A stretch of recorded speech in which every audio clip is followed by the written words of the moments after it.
You argue also that both the Theban described by yourself as the offspring of the dragon is synonymous with ancient rites. What are these rites, and how do they link to the dog star? Okay, I think first of all we need to backtrack and we need to actually have a look at what a Theban is. The Theban priesthood is connected to the reign of the king, and we find this within the Latin also. So for example, the name of the Roman Emperor Augustus is a derivation from angui, which means a serpent, and is connected to blood rites, which are referred to as the augury. Now the augury is a word which originates from the Egyptian word Ogia, which is a Theban. Now the Theban is interconnected to the first king of Thebes, which is Augeas. So Augeas is the first king of Thebes, and the name Augustus is etymologically a variant of Augeas, the first king of Thebes. His namesake is originates from an earlier king called Ogiasa, which was a Canaanite king. He is connected to the Nephilim, and he's connected to the giants, and was described as a giant king. So this is a bloodline which is connected to the serpent. Now the rites which are connected to the emperor Augustus are the orgy rites, and the orgy is an etymology which is connected to Augeas the king, and in a moment I will explain what these rites entailed.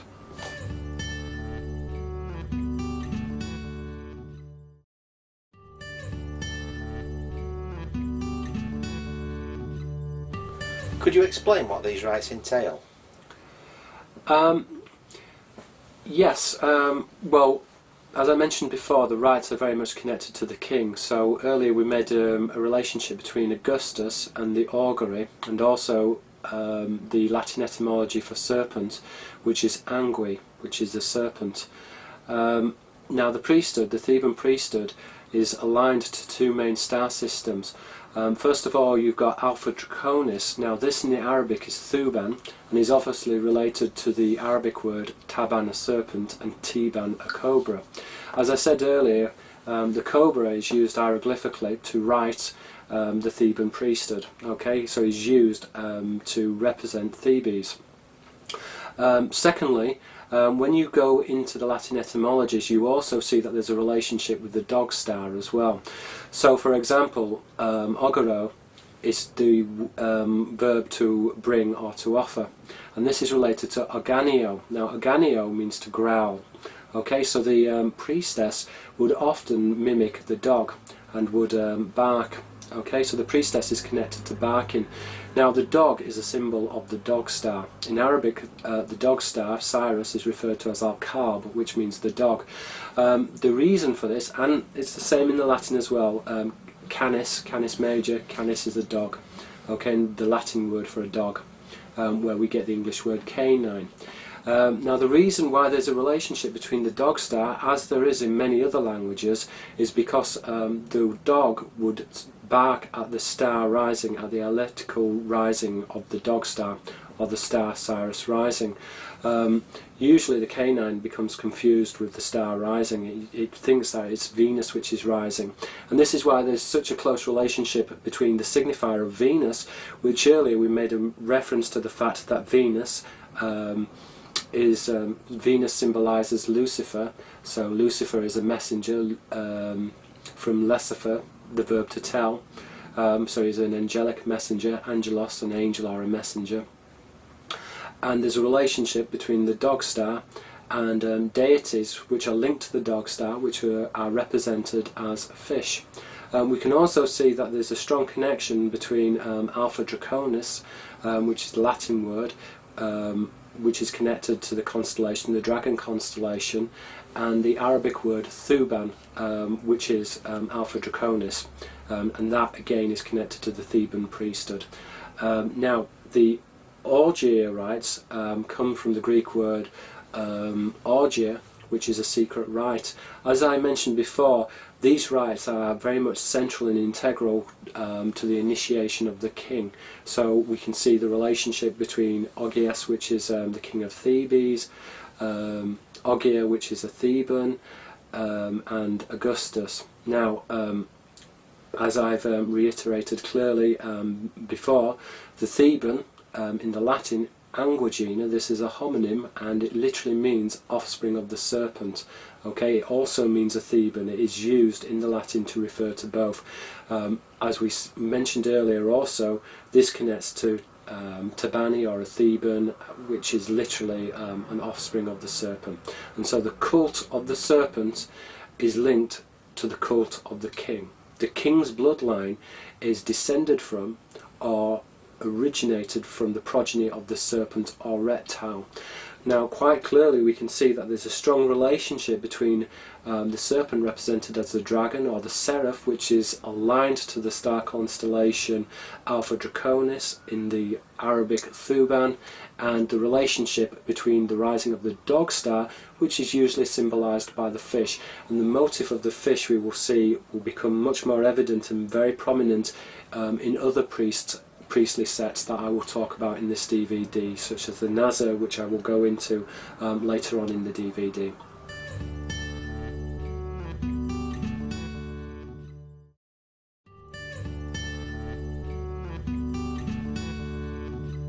Venus, you argue, is connected to the dog star Sirius. What is a symbol of the dog? Okay, now there is a relationship between light and the relationship of the dog. Often the light is contrasted or compared to the dog. These are all symbols of the dog star. So for example, in Arabic, Al-Shira is the shining one, and is rendered from the Sanskrit Surya, which is also to shine. Now Surya is rendered in the Greek as Saros, which is Cyrus. So Cyrus is described as the shining one, and this is the constellation where the dog star is found. We mentioned earlier that the dog star is rendered in the Arabic as Al-Kalb, which literally means the dog. Now the relationship between the deities and the dog, if you like, is a symbol of, well, is both a symbol of the neophyte, because the dog is servile, but the dog also points to the star and barks at the star. So within esoteric literature, the dog baying at the moon is often a covert reference or an allusion to the dog baying at Venus or Cyrus, because the relationship between Venus is closely arranged in conjunction with the star Cyrus. Now we can find the wordplays common throughout many languages. So for example, the pun God, when you reverse this in English you get the word dog. You find the same relationship in the Semitic. Elo is light, where you get the word Elohim from. Now the Old Semitic word for light is and is punned with awa. Again, dog and God. In Arabic, Allah is punned with awa, which is the verb to bark. In Japanese also, the Japanese deities are referred to as the Tengu. Tengu means heaven's dog. Heaven's dog is a reference to the deities which are aligned to the dog star Cyrus. Now, in Japanese, the word kami, meaning God, you can refer to kami in the honorific sense as okami. So the gods in Japanese, okami, can be punned with the word ookami. Now the word ookami means wolf. So we see a relationship there between God and the wolf. Now interesting, we also see connections there with the reptile as well. So the word kami, a god, is punned with kamu, a turtle, and kami, which is hare. So we see this dual signifier of the mammal. The mammal is personifies the human being, personifies the mammal, and this is contrasted, or is dualled, with the reptile, which is seen as originating from Cyrus. As we mentioned earlier with the Theban priesthood, the deities originate from many star systems, so we can see the relationship between the dragon and Theban in the Theban priesthood, and we can also see the close connection there with the deities and the dogs, which are associated in the Latin mysteries, in particular with the Theban priesthood.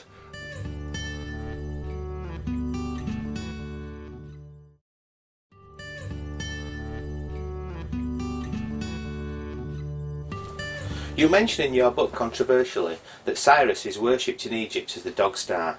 Can you explain further? Cyrus in the Book of the Dead, Ra, should I say, is mentioned as manifesting or materializing in his bark. Many scholars have been unable to explain this, and in fact in many referenced books it's just simply not understood.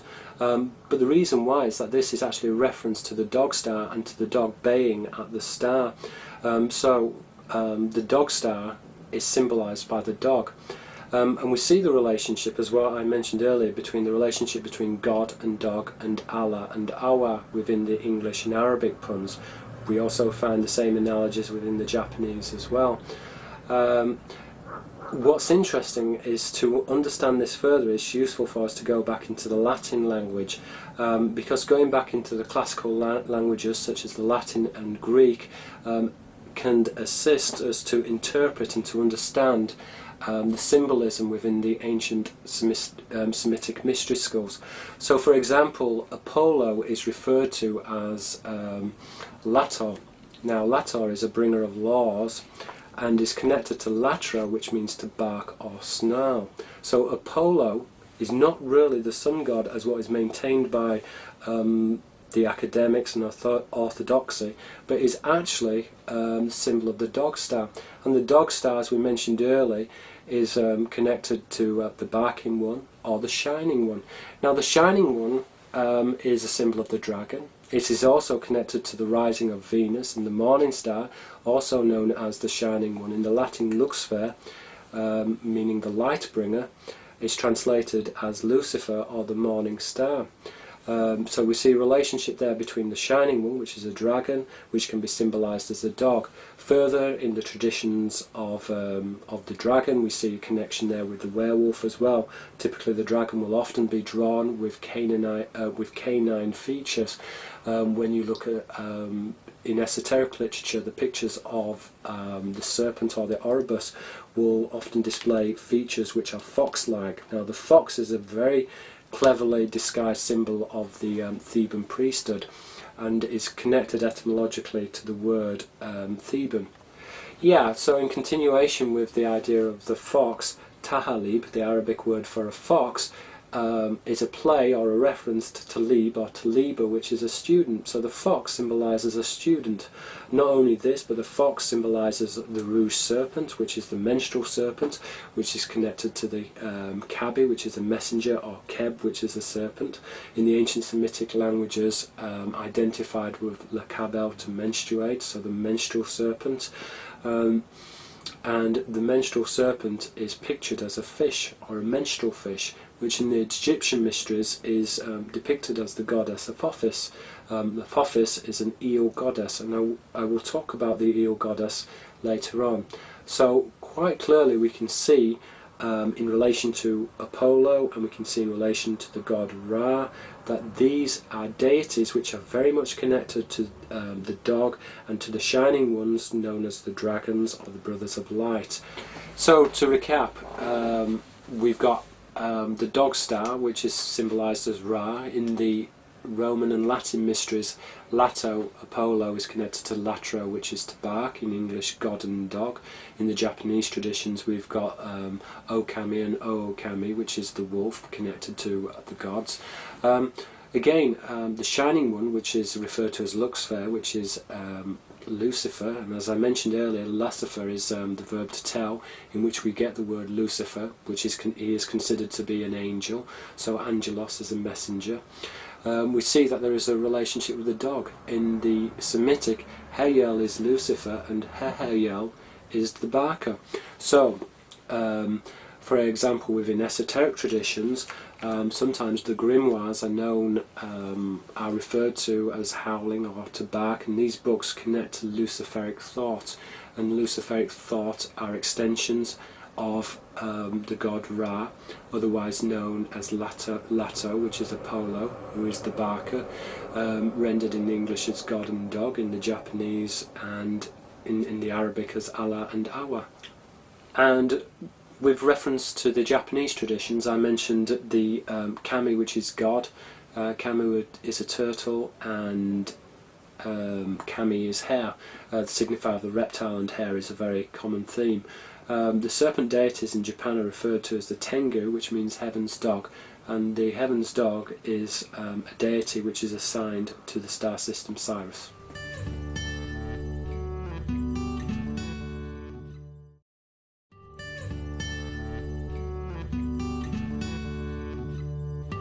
Before we move on to the subject of angels, you also mentioned the Jinn in the Murder of Reality.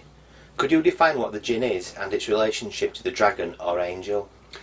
Yes, Quranic and Judaic traditions usually interpret that the Jinn are very separate from the angels, but we can see that there is certainly a very close relationship between the angel and between the Jinn. First of all, the Jinn is multidimensional, and in many respects is very similar to the human being, because the human being also is multidimensional. The human has a spirit or a soul, and is therefore able to transcend time in the same way that the Jinn can also transcend time. The Jinn are interdimensional, and they are able to bridge over into this plane. Many people believe that the Jinn can materialise or manifest through blood sacrifice or blood offerings, and this is very much key and integral to understanding the mysteries, in which blood sacrifice is a key component to the materialisation of angelic deities, and it's these angelic deities which are central to the mysteries. Now the Jinn, the etymology for Jinn originates from the word Djinn, which is a snake lord. J is used in the hieroglyphic phonetics to spell is written with the serpent, and N is the old Akkadian word for a lord, so Djinn would be a snake lord. We can see that this connects in the Persian to Jan. Now Jan was the king of the Jinn. Jan literally means heavenly snake. So we see there is a relationship between the Jinn and between the serpent. Now we can see that the Jinn is contrasted in Islamic tradition with man, because man is created from the earth. The earth is symbolised as man's mortality, and we see a comparison because the Jinn is said to be created from the smokeless fire. Now the smokeless fire is cryptic. The fire symbolises the soul, it also symbolises blood or the burnt offering. So the Jinn is created through the blood offering. It's interdimensional, it is connected to blood, which is connected to light, and is contrasted with man, who is created from clay, who is deemed as mortal. We see that there is an interesting pun though, because Adama, which literally means earth, which connotes red earth, Adam, which means red. We see also that there's a pun because Afar, which is earth, is punned with Afar, which is a serpent. And so within esoteric traditions, the vampire is said to sleep in the earth. The earth here is a symbol of Adam. So we see that there's a connection here, if you like, between the materialisation of the Jinn and between Adam, which is depicted as earth, which is a symbol of the neophyte, neophytus meaning newly planted. So the relationship between earth and the servant, which is Adam, and the Jinn, which is materialised through Adam or through blood sacrifice. We can see as well within the etymologies of serpent. In the Arabic, Ardun is a lizard and is punned with Ardun, which means a fat offering.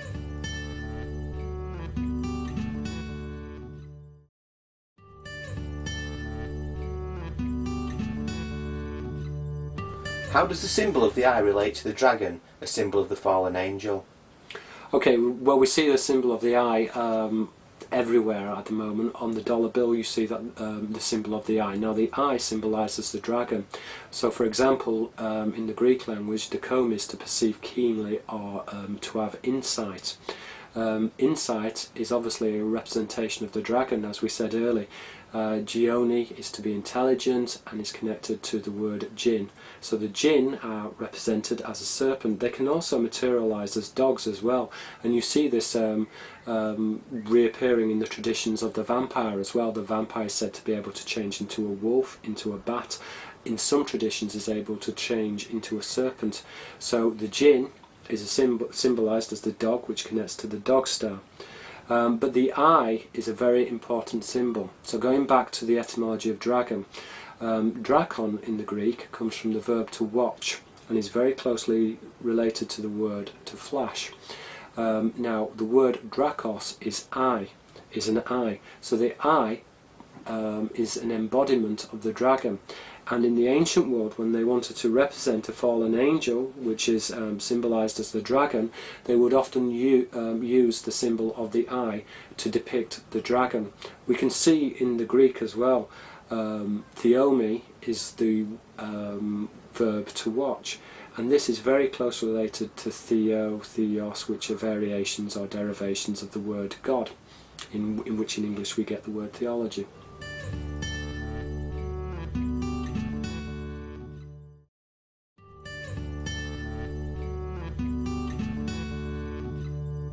What is the relationship between the king and the serpent? Okay, I just want to return to the theme of the eye, and then we're going to look at the relationship between the king and the serpent.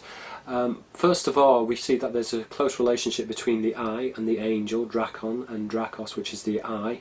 But we also see that there's a relationship with the king as well.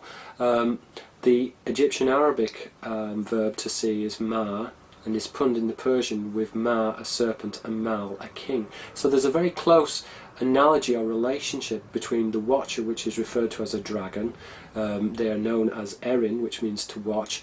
The word erin is a homonym, it also means to shine as well. And as what I noted earlier, the word drakon, in which we get the word to watch in the Greek, is very closely related to the word to flash. So flashing or light, these are all light signifiers and connected to the dragon. Now the bloodline of the dragon, which in Egypt was identified with the court of Thebes, and the Theban, or the Anguagina, is connected to the bloodline of the king. But we see this same theme and this same idea appearing in the ancient world. So for example, in Japan, the first emperor of Japan, his name was Ryujin. Ryu is a Japanese word for dragon. In Japanese, Ryu also means reason, as in the reason. And we see Jinn, which is the word for man. So we've got Ryujin, which is Dragon Man. He was the first emperor. His bloodline seeded the first Japanese emperors. In China, the Lung, which literally means dragon, their bloodline seeded the Chinese emperors. In Athens, the first king of Athens, his name was Cecrops, literally circular eye. He was described as having a body of a part man and part serpent. So we see there also the beginning of the Athenian kingship, like the beginnings of the Japanese emperors and also the Chinese emperors, are identified or symbolized with the serpent. When we look at Alexander the Great as well, in the Greek language his name is Ammon Ixander, which literally means the hidden leader of man.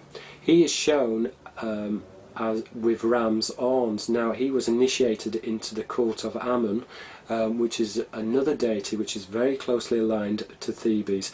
Ammon, the name Ammon means hidden or concealed, and is a ram god, so this is a very secretive cult.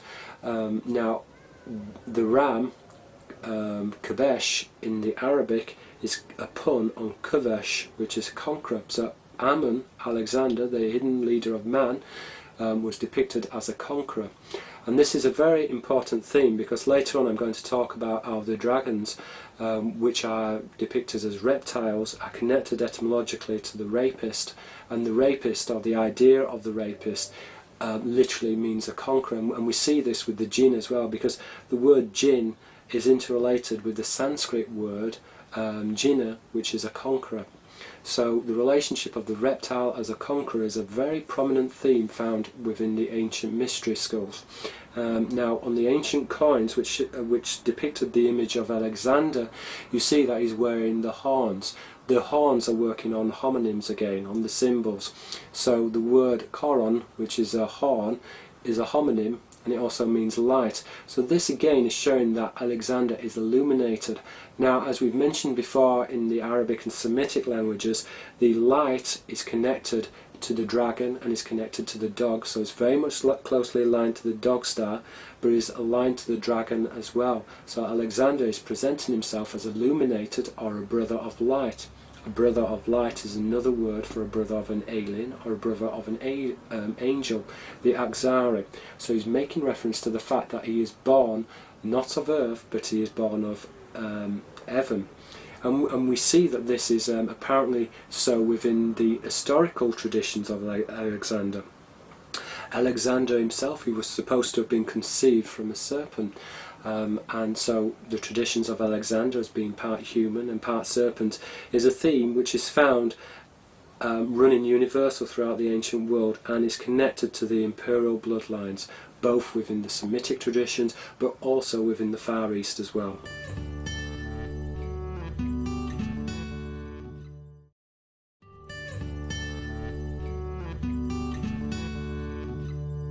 In your opinion, is the Eye of Horus and the eye found on the dollar bill a signifier of the dragon? Yes, well, I'd like to split up the two symbols, which is the eye and also the pyramid. Number one, as we mentioned earlier, the eye is related to the word drakon, so drakos is an eye and is related to the Greek word to watch and to flash. Light signifiers connect to the brothers of light or connect to the dragon. They were known, the Judaic scribes referred to them as the Erin. Now the Erin, or Erin as it's sometimes pronounced, is a homonym. It means to watch or it means to flash, and we see the same relationship with light signifiers and the serpent found in other Semitic words as well. So for example, the Semitic word afa, a viper, is connected to lahavi, which is to bring. This actually connotes a burnt offering, and avev is the verb to flash within the Semitic languages. So we see that again that the translation of the serpent, which is identified with flashing, is rendered in the Greek as the watcher or as the flashing one, which is the serpent or dragon. Now the pyramid is a dual signifier. It signifies both the altar, because it is represented as flaming and is connected to the mountain, which is or Ar within the Semitic, and is connected to Ur, which is light, and Arrow, which is an altar, literally God's mountain. So the pyramid is a symbol of the altar. I argue within my book that the pyramids were connected to sexual magic, and was connected to the relationship between the king and initiation ceremonies with the priestess, in particular that they were used as harems, and this is an idea which I will look at a little bit later on in the video.